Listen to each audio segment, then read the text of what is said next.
Artificial intelligence in media innovation हॅकेथॉनचं आयोजन करण्यात आलं होतं. मराठी पत्रकार संघाकडून या कार्यक्रमाचं आयोजन करण्यात आलं होतं. राज्यपाल CP राधाकृष्णन, पुढारीचे चेअरमन आणि समूह संपादक डॉक्टर योगेश दादा जाधव या कार्यक्रमाला प्रमुख पाहुणे म्हणून उपस्थित होते. त्यावेळी दैनिक पुढारीचे चेअरमन योगेश दादा जाधव यांच्या हस्ते राज्यपाल CP राधाकृष्णन यांचा सत्कार करण्यात आला.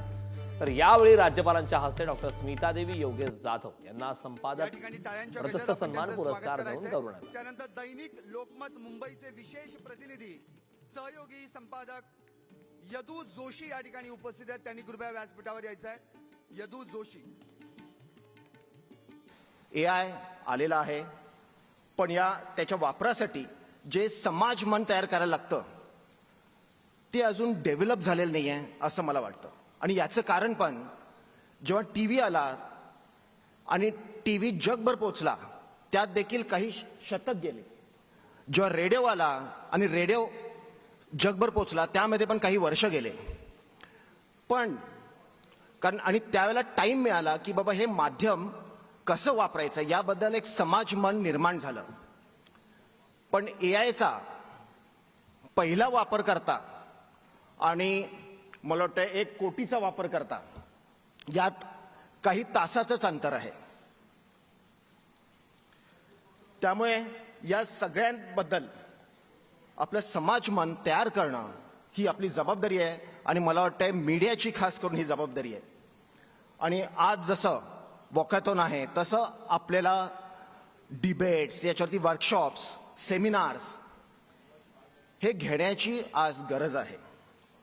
याशिवाय AI मुळे कुणाच्या नोकऱ्या टिकणार, कोणाच्या जाणार, कुणाला रिस्किलिंग करायला लागणार या गोष्टी पण बघायला हव्या.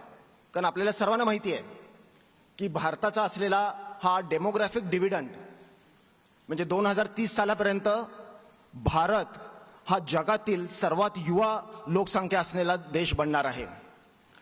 आणि हे जे डेमोग्राफिक डिव्हिडंड आहे ही डेमोग्राफिक लायबिलिटी बनायला नको याची आपल्याला काळजी घेतली पाहिजे. आज AI टूल म्हणून तर आपल्या प्रत्येकाच्या आयुष्यात आलेलंच आहे, पण त्याचा वापर करून आपण स्वर्ग कसा घडवतो हे मात्र आपल्या हातात आहे. I take this opportunity to extend my heartiest wishes to all the journalists and the Marathi Journalists Association for their commendable efforts in celebrating this day year after year. This theme is both timely and significant as AI has emerged as the transformative force across industries including media. See, the new development nobody can stop. Scientific development will come.